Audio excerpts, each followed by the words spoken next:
अब यहाँ पर ये ज्योति जल रही है परमात्मा की। अब जैसे वेदों में ऐसा नहीं है कि बटवाड़ा लकड़ गिर जो उसमें सुबह सुबह करें चम्मच ठोक ठोक है। अवन का अर्थ है घी प्रज्वलित कर देना, देसी घी का या भैंस का। उससे जो प्रतिक्रिया एटमॉस्फेयर में होती है वो होगी ही होगी।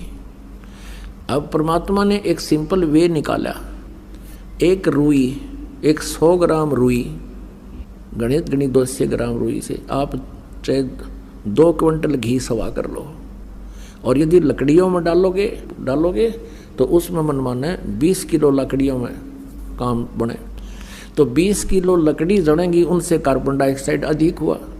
और एक 100 ग्राम 150-200 ग्राम रुई जड़ेगी, उसमें कार्बन डाइऑक्साइड बहुत ही कम होगा। और हवन घी प्रज्वलित होगा, उसका जो वाष्पीकरण हो करके पूरे ब्रह्मांड में इसका बहुत तीव्र गति से इफेक्ट होता है, जिससे वर्षा होती है। तो अब ये धार्मिक अनुष्ठान पूरी पृथ्वी पर प्रारंभ हुआ है। तो ऐसे परमात्मा बहुत अच्छी तरह समय समय पर वर्षा किया करेंगे, जो पूरा विश्व इस तरह की साधनाएं किया करेगा। यहाँ तो हवन हो ही रहा है।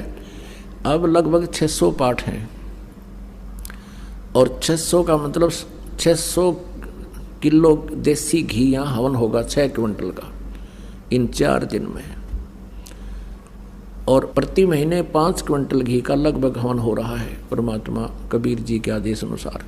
एक यज्ञ है धर्म की, दूसरी यज्ञ है ध्यान, तीसरी यज्ञ है हवन की, चौथी यज्ञ प्रणाम। या प्रणाम करते हैं भगवान को, आत्मा में विनम्रता आती है, अहंकार दूर होता है। परमात्मा तभी निकट आता जब हमारे अंदर से ये करड़ापन कम हो जाएगा। हमारे अंदर ये जो अहंकार है बेमतलब का, बगैर ज्ञान के अहंकार किया करते थे, अदरंग मार जाता अफलातून को, बांगा मुँह हो जा, आँख टेढ़ी हो जा, मुँह को पानी निकले, माखी निकले, और बड़े हाथ भी ना उठे, क्या का बीमारी इस मिट्टी का। लेकिन काल ने तो कर्म बिगड़वाने से मतलब है। और 5वीं यज्ञ है ज्ञान की। तो ये सभी धार्मिक अनुष्ठान शास्त्र अनुकूल जो प्रारंभ हुए हैं, इससे पूरे विश्व में सभी समृद्ध हो जाएंगे। और सबसे बड़ी बीमारी जो हमारे लगी हुई है या माया जोड़न की है, एक कोठी की बजाय 2 कोठी बना लो, फिर 3 बना लूँ, छोटी कार ले ली, फिर ने सोचा 20 लाख की ले लूँ। ये बकवाद खत्म हो जाएंगी आपकी कति। और लोग दिखावा ब्याह शादियों में बकवाद, डीजे बजावें, कितने लाखों रुपये दान करें, दहेज दें। तो ये इस प्रकार की बिल्कुल आपकी आत्मा हट जाएगी इन बकवादां से। अब जो हम सारा दिन सारा जीवन में पैसा जोड़ने के लिए व्यर्थ करते हैं समय, फिर आपका 20% जो परिश्रम आप कर रहे हो ना, 20% प्रयत्न में आपका रोजी रोटी घना बढ़िया चला करेगा और बरकत होया करेगी। परमात्मा ना जाने कित कह दे देगा और किस तरह कर देगा, उस मालिक की महिमा से आप परिचित नहीं हैं। क्योंकि आध्यात्मिक ज्ञान बिल्कुल विनाश हो चुका है, भगवान की स्थिति से हम बिल्कुल अपरिचित हो गए हैं। क्योंकि जो भगवान की महिमा गुण हम सुना करते थे, कभी किसी युग में हुआ होगा, कोई कथा सुनी थी, वो अब वर्तमान में हम कहीं देख नहीं रहे थे। इसलिए हम उन कथाओं को एक आस्तिक होने के नाते झुठला भी नहीं सकते थे। लेकिन वर्तमान में हमारे साथ ऐसी घटना जो भगवान किया करता है, जो भगवान बचाव किया करता है, वो नहीं हो रही थी। इसका कुछ दिनों में परिणाम क्या निकलता है कि हम सभी नास्तिक हो जाने थे, घर में सबके घटनाएं घटने लग जाती और भगवान से दूर हो जाती। एक बार ये दास सत्संग कर रहा था, वहाँ एक बहन को ले आई कोई हमारी बंदी छोड़ की बेटी, यानी हंस भगतनी।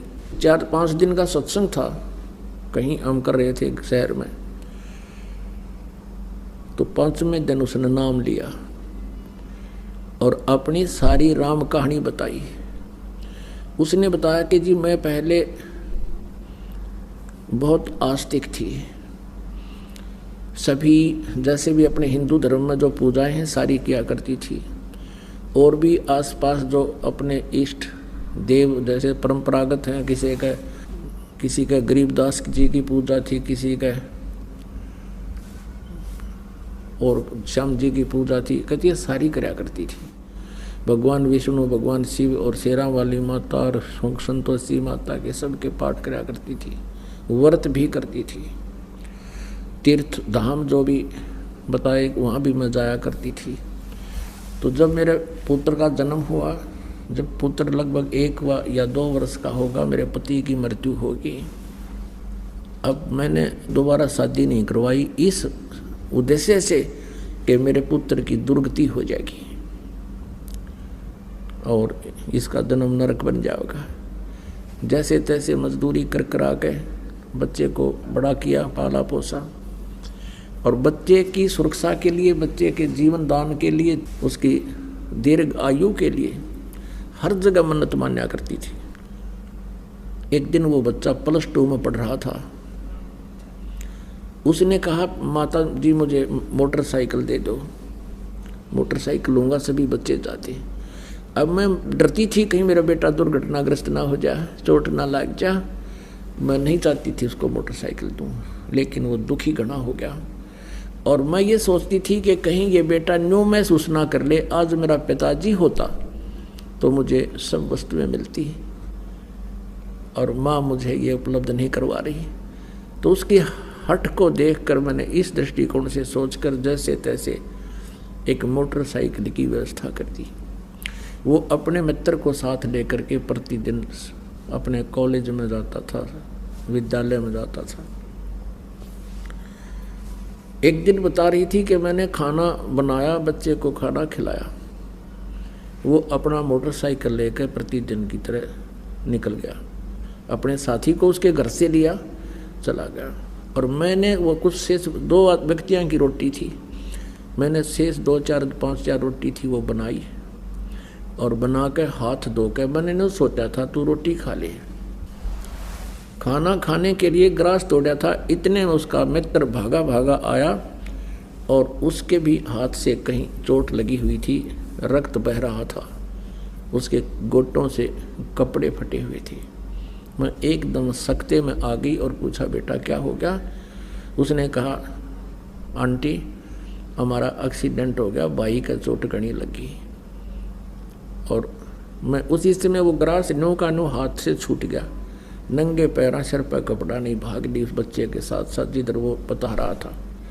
वहाँ जाकर देखा कि वहाँ कुछ रक्त, एक्सीडेंट दुर्घटना के बाद जो गिरता है वो रक्त पड़ा हुआ था, मोटरसाइकिल टूटी पड़ी थी, बच्चे को मेडिकल ले जा चुके थे, हॉस्पिटल ले जा चुके थे।